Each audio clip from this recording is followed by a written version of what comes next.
You can't afford a lawyer." My father's voice cut through the courtroom like a cold wind in January. It wasn't just loud, it was deliberate, meant to humiliate, meant to remind everyone exactly where he believed I stood. I remember the way a few people in the gallery shifted in their seats, not out of sympathy, no, out of curiosity. Small-town courtrooms have a way of turning pain into quiet entertainment. I stood there alone, hands steady at my sides, even though my chest felt like it had been hollowed out. My attorney's chair was empty. Intentionally. The judge adjusted her glasses, glancing down at the file before her. Then she looked up at me, not with pity, but something else. Something measured. She won't need one. For a moment, the entire room went still. Across the aisle, my father's attorney, Mr. Halpern, a man who'd built his reputation crushing people like me, froze mid-sentence. His hand hovered above his notes. "My God," he whispered, barely audible, "is that really her?" And that's when I saw it. The color draining from my father's face, his shoulders tightening, his hand gripping the edge of the table like it might steady him.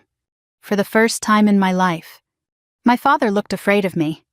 It hadn't always been like this. There was a time when my father, Robert Callahan, was the kind of man people stood up for when he entered a room. In our town, Greenville, Ohio, his name carried weight. He owned half the commercial strip downtown and had served 2 terms on the county board. Growing up, I believed what everyone else believed. That he was strong, fair, a provider. And that I should be grateful. I was the eldest born in 1963, right when things were changing in this country. Women were beginning to push into spaces they'd been shut out of for generations. But not in my father's house. In his world, sons built legacies. Daughters supported them. I learned early not to argue. Not because I couldn't, but because it never mattered. I was a good student, quiet but sharp. Numbers made sense to me in a way people didn't. By the time I graduated high school, my guidance counselor pulled me aside and said, "You could go far, Linda, further than most." I held on to that sentence like a secret. I went to Ohio State on a partial scholarship, working nights at a diner just to cover what my father wouldn't. He told people he was supporting my education, but the truth was, he barely noticed I was gone. College was the first time I felt like I could breathe. I studied finance at first, then shifted into pre-law. Something about it felt right, the structure, the logic, the idea that truth could actually matter somewhere. And for a while it did. I graduated near the top of my class. I even got into law school. That was the moment everything changed. I still remember sitting at the kitchen table, acceptance letter in my hands, trying to keep my voice steady. "I got in," I said, "University of Michigan." My mother smiled softly from across the room. She always did that, small smiles, like she was afraid to take up too much space. My father didn't look up right away. He was reading the paper. "That's out of state," he said finally. "Yes, but they offered." "You're not going." It wasn't loud. It didn't need to be. I felt something inside me crack. "I can make it work," I said carefully. "Financial aid loans." "You're needed here." Those words carried more weight than anything else he'd ever said to me. Needed. Not wanted. Not supported. Needed. For what exactly he never fully explained. But I understood.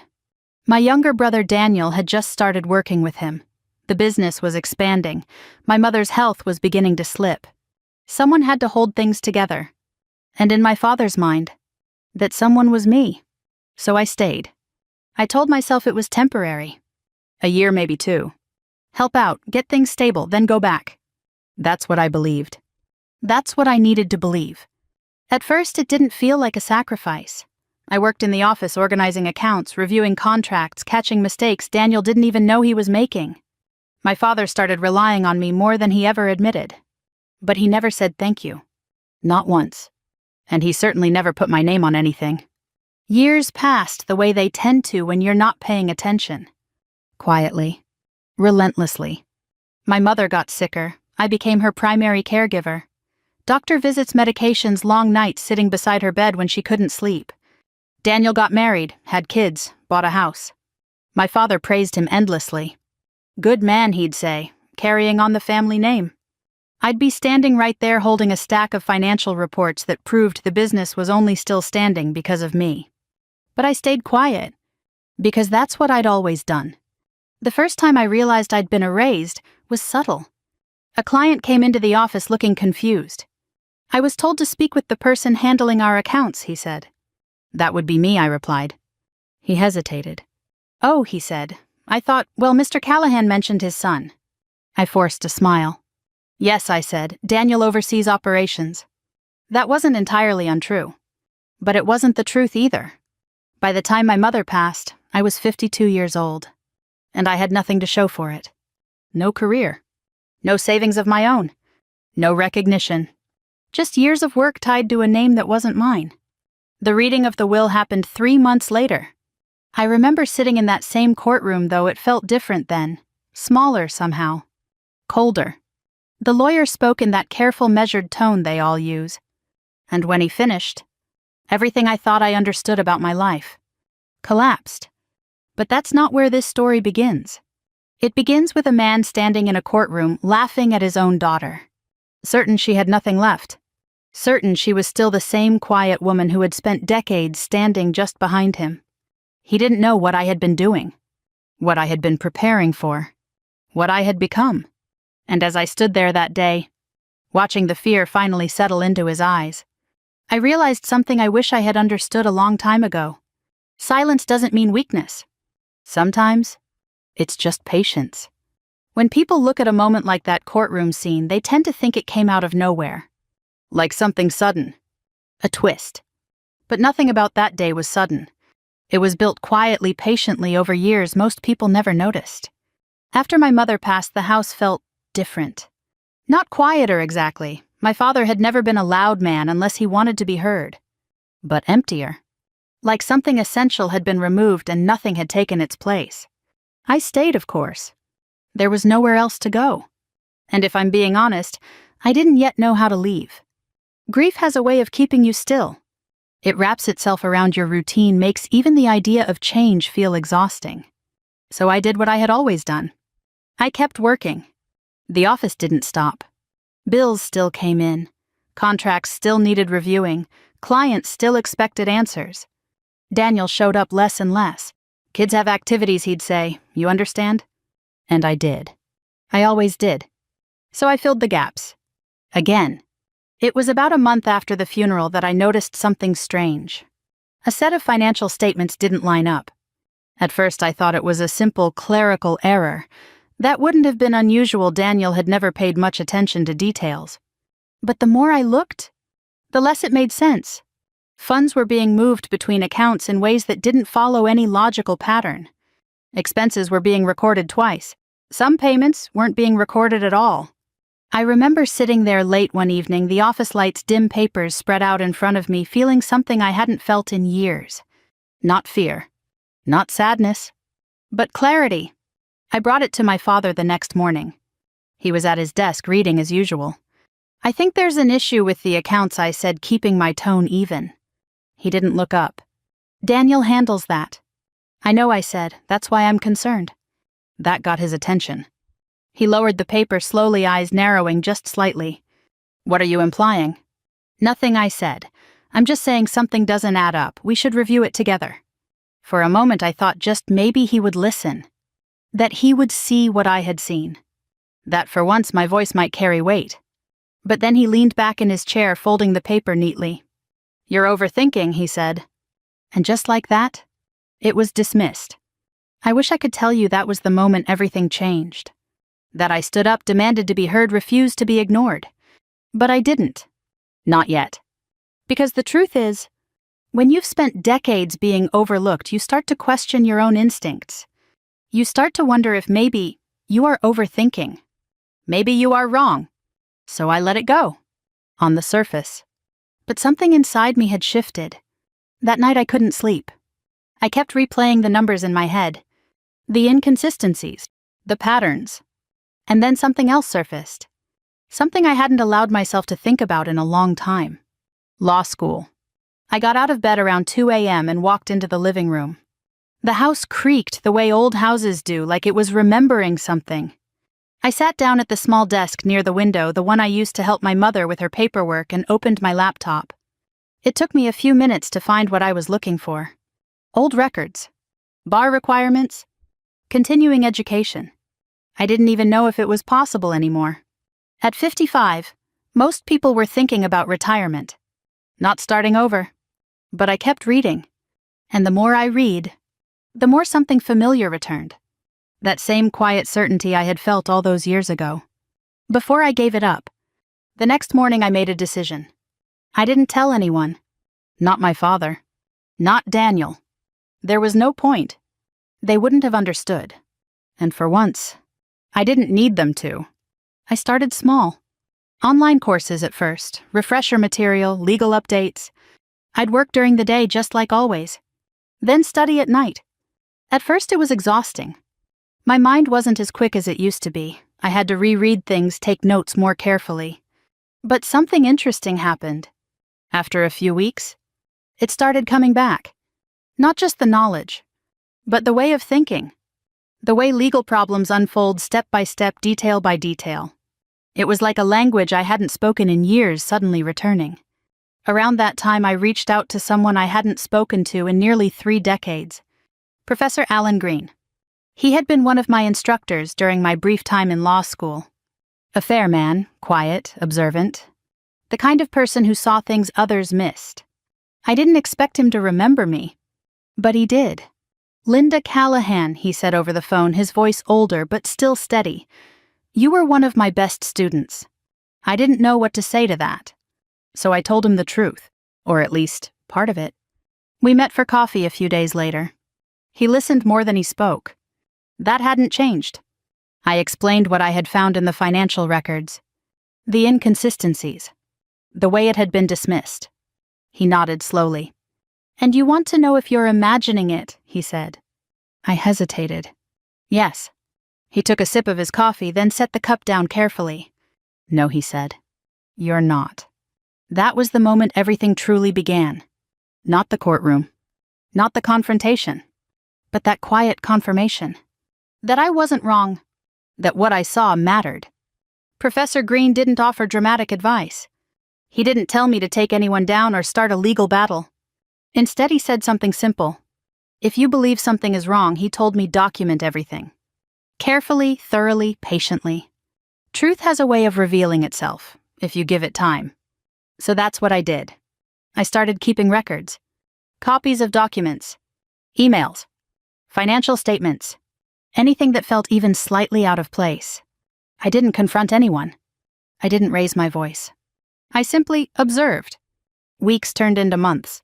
Patterns became clearer. And the deeper I looked, the harder it became to ignore. Daniel wasn't just careless, and my father wasn't unaware. That realization didn't come all at once. It settled slowly, like dust, until eventually, it covered everything. And that's when I understood something I had spent most of my life avoiding. This wasn't just about being overlooked.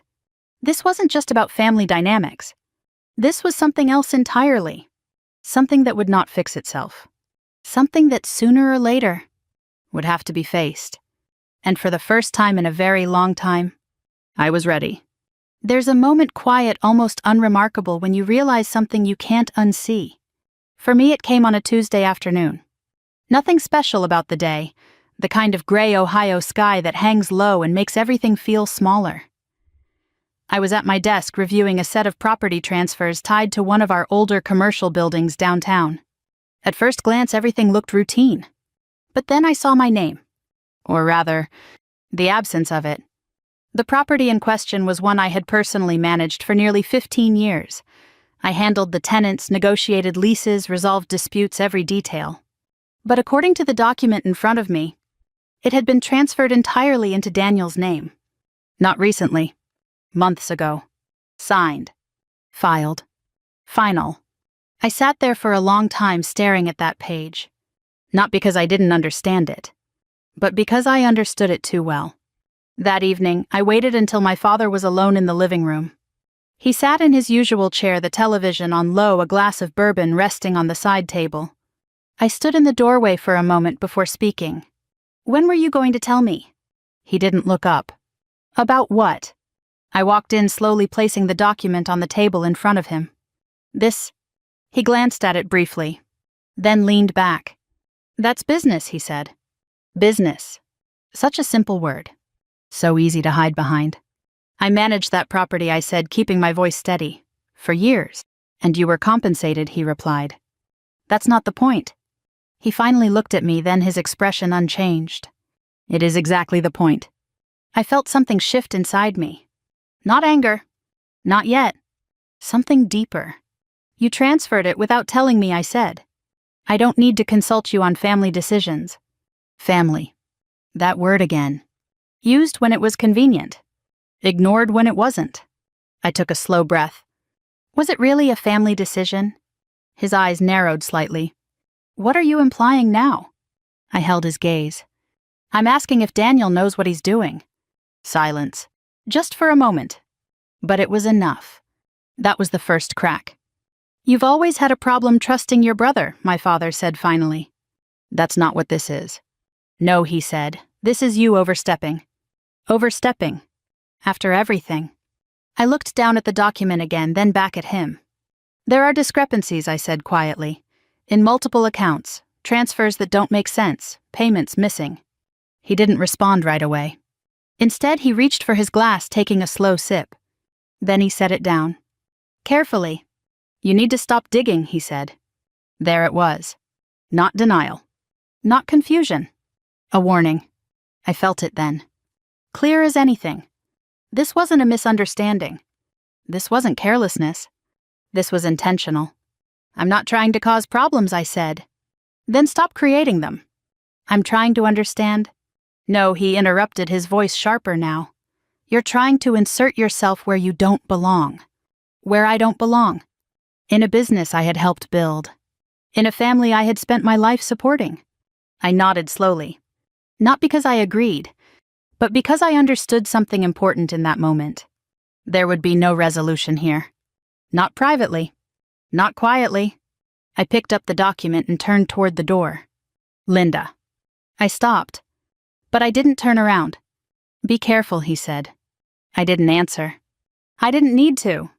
That night I didn't sleep at all. But this time it wasn't confusion keeping me awake. It was clarity. The next morning I made a call. Professor Green didn't sound surprised. Tell me everything, he said. So I did. Every detail, every inconsistency, every conversation. He listened just like before. Patiently. When I finished, there was a long pause. Then he said something that changed everything. You need to protect yourself. I sat back in my chair. What does that mean? It means he said carefully that if what you're describing is accurate, this could become legal. Legal. The word felt different now. Heavier. More real. I don't have a lawyer, I said. You may not need one, he replied. Not yet. That sentence stayed with me. Over the next few weeks, things escalated quietly. Documents became harder to access. Accounts I used regularly were suddenly restricted. Daniel stopped returning my calls. And then, the letter arrived. It came by certified mail. Addressed to me. Formal. Cold. I opened it at the kitchen table. Read it once. Then again. It was a notice. From my father's attorney. I was being removed from all operational involvement in the business. Effective immediately. I remember sitting there, the paper in my hands, feeling something I hadn't expected. Not shock. Not even anger. Relief. Because now, everything was clear. They weren't just excluding me. They were preparing for something. And for the first time, so was I. The court date was set 2 months later. A civil matter on paper. But I knew better. This wasn't just about business. Or property. This was about control. About rewriting the past. About deciding who mattered. And who didn't. And as I stood there in that courtroom, listening to my father laugh, hearing him say those words, "You can't afford a lawyer," I realized something. He still thought I was the same person. The woman who stayed quiet. Who accepted things. Who stepped back. He had no idea that I had already stepped forward. By the time the court date was set, I had already accepted something most people spend years resisting. This wasn't going to fix itself. There would be no quiet conversation that suddenly made everything right. No late apology. No realization on their part that I had been there all along holding things together. That kind of ending belongs in stories people tell themselves when they're not ready to face the truth. I was ready. The first thing I did was simplify my life. Not dramatically, not in a way anyone else would notice, but quietly. I closed accounts that were tied to the business, moved what little savings I had into a separate bank, cut expenses where I could. It wasn't about fear. It was about independence. For the first time in decades, I needed to stand on my own. Professor Green became my anchor during that time. We didn't meet often, maybe once every couple of weeks, but every conversation mattered. He never told me what to do. He asked questions. Careful ones. The kind that forced me to think clearly. "Why do you believe they're doing this?" he asked during one of our meetings. I paused. "Control," I said. He nodded slightly. "And what do they believe about you?" I didn't hesitate. That I won't fight. That was the assumption everything else was built on. So I let them keep it. I didn't argue when I was removed from the office. I didn't demand access. I didn't make calls or send emails asking for explanations. From the outside, it probably looked like I had given up. But inside, everything had changed. My days became structured in a way they hadn't been in years. Mornings were for research. Afternoons for organizing documents. Evenings for study. I went back over everything I had collected. Financial records. Property transfers. Email correspondence. Every piece of paper told a story. Individually, they could be dismissed. A mistake here. A miscommunication there. But together, they formed a pattern. And patterns are hard to ignore. I learned how to see those patterns more clearly. How to present them. How to build something from them. It wasn't just about what had happened. It was about proving it. That distinction matters, especially in a courtroom. There were nights when it felt overwhelming. When I would sit at my desk surrounded by documents and wonder if I had waited too long. If I had let too much slip away. If I was simply outmatched. Those were the nights I would hear Professor Green's voice in my head. "Truth doesn't rush," he had said once. "It waits." So I kept going. About 3 weeks before the hearing, something unexpected happened. I received a call from a number I didn't recognize. I almost didn't answer. But something told me to. "Ms. Callahan," the voice on the other end asked. "Yes." "This is Margaret Ellis. I worked with your company, accounting mostly." I didn't recognize the name at first. But then she continued. "I don't work there anymore." That got my attention. We met 2 days later at a small cafe just outside town. She looked nervous. Not afraid, but cautious. "I'm not here to get involved," she said before I even had a chance to speak. "I understand," I replied. She studied me for a moment, like she was trying to decide something. Then she reached into her bag and pulled out a folder. "I kept copies," she said. I didn't open it right away. I just looked at her. "Why?" She hesitated, then gave a small tired smile. "Because something didn't feel right." That was all she said. But it was enough.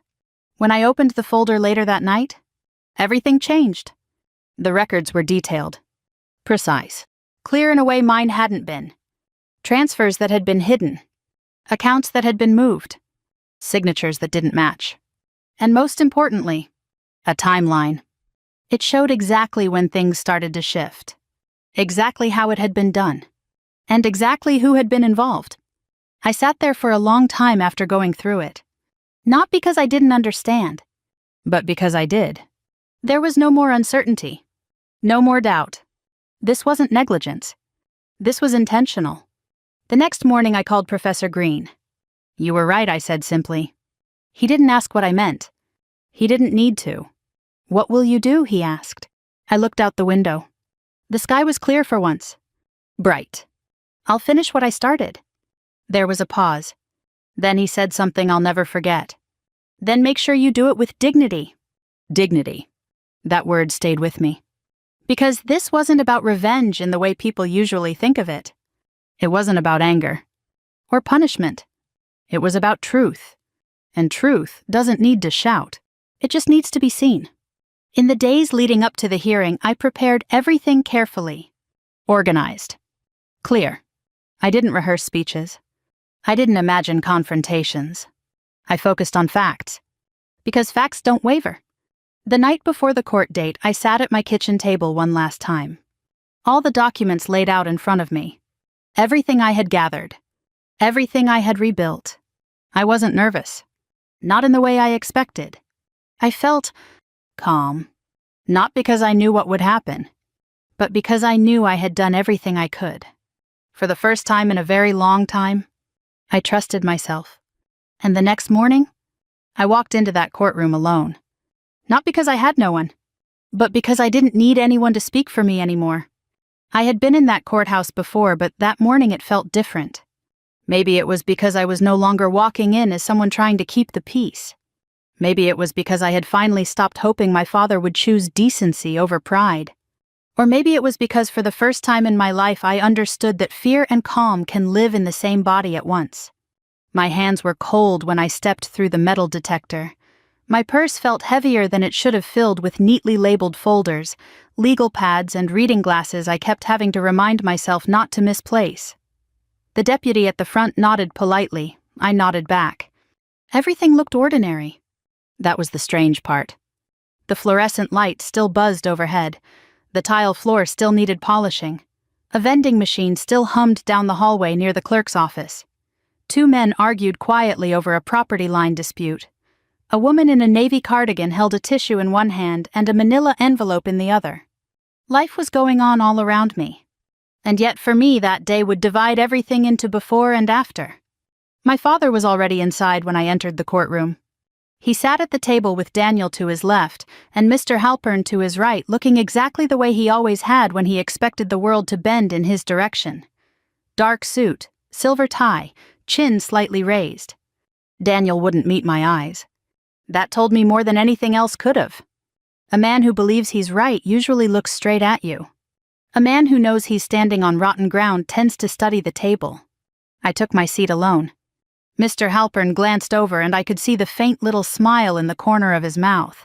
He had the look of a man who had already written the ending. Then my father leaned back just far enough for me to hear him. "You can't afford a lawyer." He said it casually as if it were no more important than commenting on the weather. But he wanted it heard. And it was. A few heads turned. Someone in the gallery shifted. Mr. Halpern gave a small indulgent exhale as though he might have told my father not to say such a thing, though, not because it was cruel, only because it was unnecessary. I looked at my father and said nothing. The old me would have looked down. The old me would have swallowed the insult, then spent hours later wondering why it still hurt. But something had changed in me over those months of study, of organizing, of finally trusting the quiet voice I had ignored for far too long. So I simply met his eyes. And waited. When the judge entered, everyone stood. Judge Miriam Hensley was in her early 70s with short gray hair and a way of looking at people that made excuses seem very small. I had known of her for years. In towns like ours, certain names travel ahead of the people who carry them. She had a reputation for patience and for not being easily impressed. That morning I was grateful for both. We sat, papers rustled, the clerk reviewed the matter. A dispute over business assets, fiduciary responsibilities, and property assignments connected to Callahan Holdings. Hearing it read aloud that way made it sound tidy. It was not tidy. It was 20 years of unpaid labor, buried paperwork, manipulated transfers, and family history dressed up in legal language. Mr. Halpern rose first. He had one of those voices attorneys cultivate when they want to sound both confident and reasonable. He spoke about efficiency, continuity, operational necessity. He described me as someone who had been peripherally involved in clerical support, but had no formal ownership interest in the disputed entities. Peripherally involved. I nearly smiled. I had kept their books balanced, caught their errors, managed their properties, negotiated with their tenants, corrected their contracts, and on more than one occasion saved them from costly mistakes they never even knew they were making. Peripherally involved.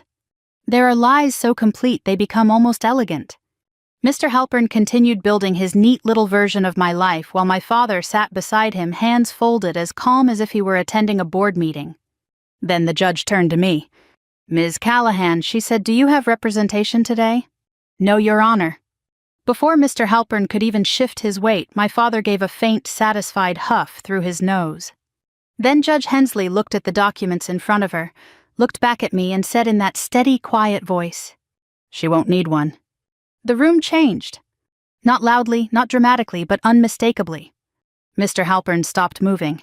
His hand, which had been reaching for a yellow tabbed exhibit, froze halfway there.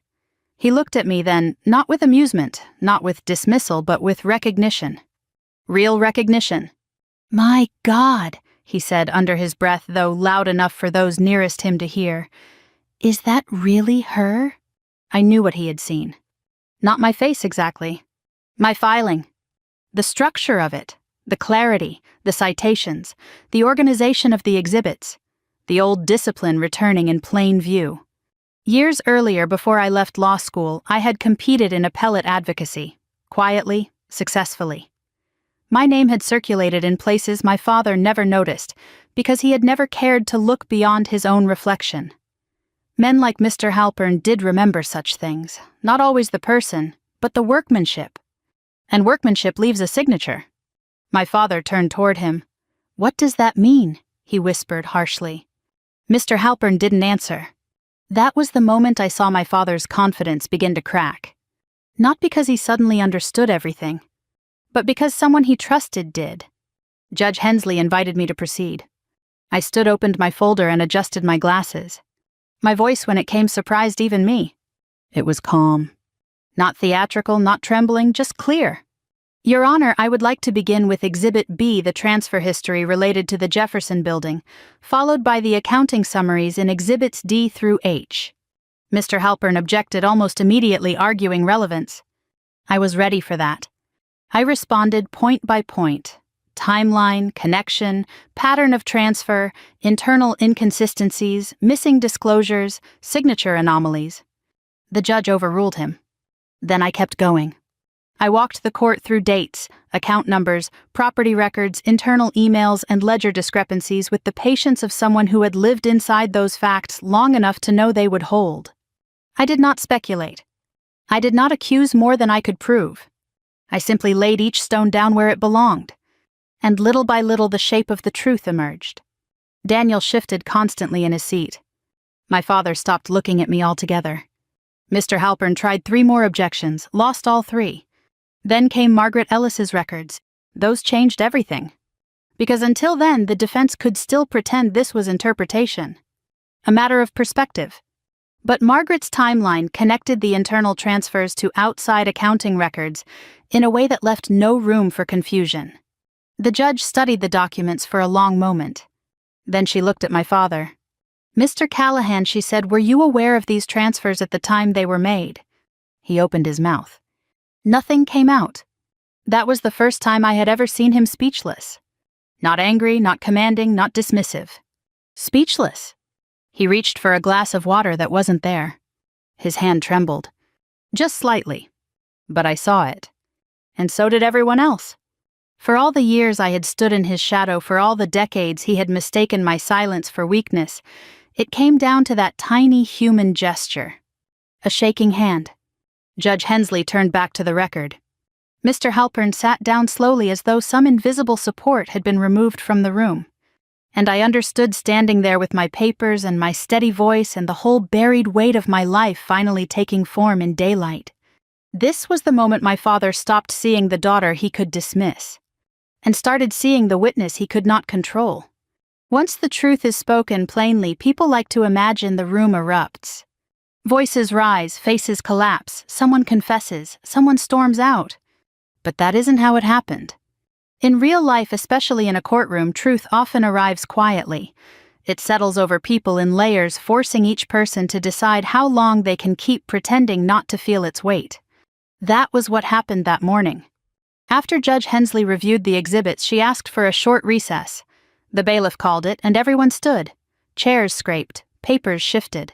A murmur moved through the gallery like a breeze through dry leaves. My father remained seated for a moment before slowly pushing himself up. Daniel leaned toward him, saying something I couldn't hear. My father snapped back a reply under his breath, and Daniel pulled away like a scolded boy, though he was in his 50s. Mr. Halpern gathered his notes, but there was no confidence in his movements anymore. He looked like a man trying to repair a roof in the middle of a storm, knowing full well the beams underneath were already rotten. I stayed where I was. I didn't want coffee. I didn't want air. I didn't want sympathy from strangers who had spent the first half of the hearing wondering whether I was a fool. I simply sat down, folded my hands in my lap, and let the silence come. My heart was pounding now that the speaking part was over. There's something strange about adrenaline at my age. When I was younger, it felt like fire. That day it felt more like vibration, fine and steady, moving through my bones. Judge Hensley had not ruled yet. I knew better than to celebrate too early. Facts matter in court, yes, but procedure matters too. Framing matters, timing matters. One strong argument does not guarantee a final outcome. Still, I knew the air had changed. And so did they. During the recess, I caught Daniel looking at me. Really looking at me for the first time in years. There was no warmth in it, but there wasn't contempt either. It was something sadder than that. Recognition. Not of who I had been. Of who I had always been, and what it had cost him to pretend otherwise. He started walking toward me, then stopped when my father said his name sharply from across the aisle. Daniel turned back, and followed. That told me everything I needed to know. Some people grow older. Some people simply remain obedient. When the hearing resumed, Mr. Halpern's tone had changed completely. The smooth certainty was gone. In its place was caution. He tried to reframe the transfers as administrative decisions made under pressure. He suggested my father had relied too heavily on Daniel. He implied there may have been confusion rather than misconduct. Confusion. That was the word he reached for when the earlier version of events collapsed. Judge Hensley listened, but her face gave nothing away. Then she asked a question that cut straight through all of it. Was Miss Callahan ever informed, she said, that the assets she managed were being reassigned despite her long-standing operational role and documented oversight? No one answered immediately. Because there was no good answer. Mr. Halpern looked at my father. My father looked straight ahead. Daniel looked down. Finally, Mr. Halpern said, "Not formally, Your Honor." Not formally. Another elegant lie. As if the problem were etiquette instead of betrayal. I was allowed a brief response. I stood again, though more slowly this time, and said, "Your Honor, I was not informed formally, informally, privately, publicly, or ethically." There were a few muffled sounds in the gallery, nothing loud, just the quiet reaction of people hearing plain language after too much legal polishing. Judge Hensley gave the smallest nod.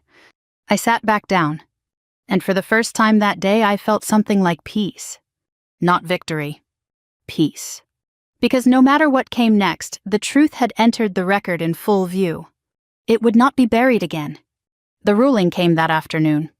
Judge Hensley found that the transfers and removals of responsibility had been carried out without proper disclosure, without adequate fiduciary transparency, and under circumstances that raised serious concerns about internal misconduct.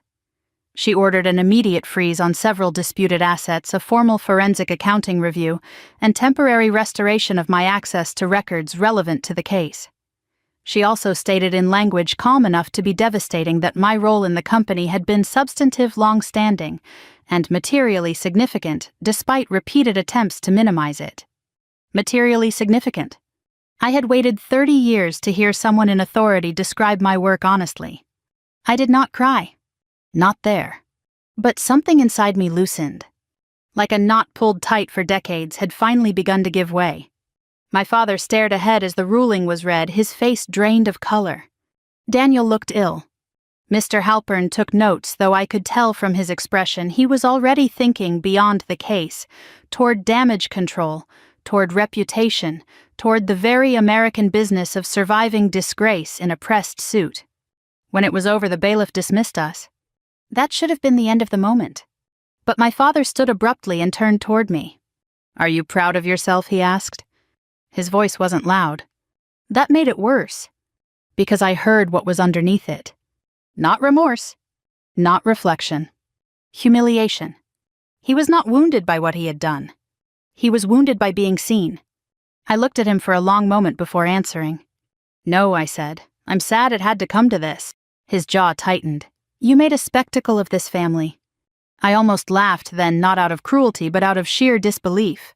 Family? That word again dragged out only when he needed cover. You did that yourself, I said quietly. Daniel stepped between us, then not physically blocking anything, just hovering the way men do when they're afraid conflict will become visible enough that they'll have to choose a side. For once I didn't make it easier for him. I picked up my folders, turned and walked out. Outside the air was cold and clean. Late fall in Ohio has a way of telling the truth about things. Trees stripped down, sky wide open, nothing hidden by bloom or heat. I stood on the courthouse steps for a long minute just breathing. Professor Green was waiting near the curb with his coat buttoned up to the neck. He hadn't come inside for the hearing. He said later that he trusted I no longer needed someone watching over me. He was right. Well, he asked. I gave him the brief version. He listened, then smiled, not broadly, just enough to show he understood what the day truly meant. And how do you feel, he asked. I thought about that. Lighter, I said. Then after a pause and tired. He chuckled softly. That sounds about right. We walked to the corner cafe and sat by the window with 2 cups of coffee that went lukewarm while I talked. Not about the ruling, not at first. About my mother. About the office. About the years I had mistaken endurance for duty. At some point I said I thought winning would feel better. Professor Green stirred his coffee and said justice rarely feels triumphant to decent people. It usually feels expensive. He was right about that too. Because even as relief settled in, another truth rose beside it. I had not wanted my father destroyed. I had wanted him honest. And there is a difference. Over the next few weeks, the consequences unfolded exactly the way consequences do in a small American town, quietly at first, then all at once. Clients began asking questions. A bank delayed financing on one of Daniel's projects pending the review. 2 longtime tenants requested direct documentation on ownership and management authority. People who had once smiled too quickly at my father in restaurants now seemed fascinated by menus when he entered the room. Reputation is fragile at any age. But in later life, when so much of a person's identity rests on what they have built publicly, even small fractures feel seismic. Daniel called me once during that period. I let it ring, then answered on the 4th try. He didn't apologize. Not directly. Instead, he said, "You didn't have to go that far." I looked out the kitchen window at the bare maple tree in the yard and said, "Neither did you." He was silent. Then he said in a voice I barely recognized, "I didn't think he'd ever turn on me, too." That sentence stayed with me after I hung up. Because there it was. The real inheritance my father had handed down. Not discipline, not leadership, not legacy. Fear. And fear always demands a sacrifice. This time it simply ran out of daughters to feed on. In the months that followed, life didn't suddenly become easier. That's something people don't always say out loud. They like neat endings, clear victories, a sense that once the truth is spoken, everything falls into place. But real life, especially later in life, doesn't work that way. It settles. Slowly. The forensic review took time. Weeks turned into months, and while the findings continued to support what I had presented, there were still procedures, adjustments, and legal steps that had to be followed. The court's decision gave me access to records, to operations, to the truth as it had always existed behind closed doors. But I didn't rush back into the business the way some people expected. I went back carefully, deliberately. The office felt smaller than I remembered. Not physically, but in meaning. For so many years it had been my entire world, the place where I had poured my time, my energy, my identity. Now, as I sat at that same desk looking at the same filing cabinets, the same worn carpet, the same ticking wall clock, I saw it differently. It wasn't my life. It was just a part of it. And that realization brought a kind of peace I hadn't expected. Daniel avoided me at first. When we did cross paths, it was brief, professional, careful. Gone were the easy assumptions, the quiet dismissals. In their place was distance. Not hostile, but uncertain. My father didn't come into the office at all. Not for weeks. Then one morning, without announcement, he walked in. I was at my desk reviewing a lease agreement when I felt the shift in the room. That same old presence, the one I had spent most of my life responding to without even thinking. I looked up. He stood there, coat still on, hat in his hands. For a moment, neither of us spoke. Time does something strange to people. It doesn't always soften them, but it reveals things they can no longer hide. He looked older, not just in years, but in weight. "I didn't expect you back here," he said. His voice was quieter than I had ever heard it. "I didn't expect to leave," I replied. That wasn't meant to be sharp. Just honest. He nodded slightly as if that answer made sense to him in a way it wouldn't have before. "I suppose I didn't either." There was a long pause. The kind that used to make me uncomfortable. The kind I used to rush to fill. But not anymore. "I made mistakes," he said finally. I waited. "I trusted the wrong things," he continued. "Focused on the wrong things." It wasn't a full apology. Not the kind you hear in movies, but it was the closest he had ever come. "I should have seen you," he added after a moment. That one landed. Not because it fixed anything, but because it acknowledged something real. "I was always here," I said. He nodded again. Slowly. "I know that now." We didn't hug. We didn't suddenly become something we had never been. But something shifted. Respect. Not the kind that comes from authority. The kind that comes from recognition. And at our age, that matters more. Daniel came in later that day. He stood in the doorway of my office the same way I had stood in my father's doorway years before. "I don't know how to fix this," he said. I looked at him for a moment. Then I said something I had learned the hard way. "You don't fix it all at once." He frowned slightly. "Then how?" "You start by telling the truth," I said. "Even when it costs you something." He didn't respond right away. But he didn't walk away either. And sometimes, that's the beginning. I didn't stay in the business forever. That surprises people. After everything I had fought for, they expected me to take control, expand it, rebuild it in my image. But that was never what I wanted. What I wanted was my voice back.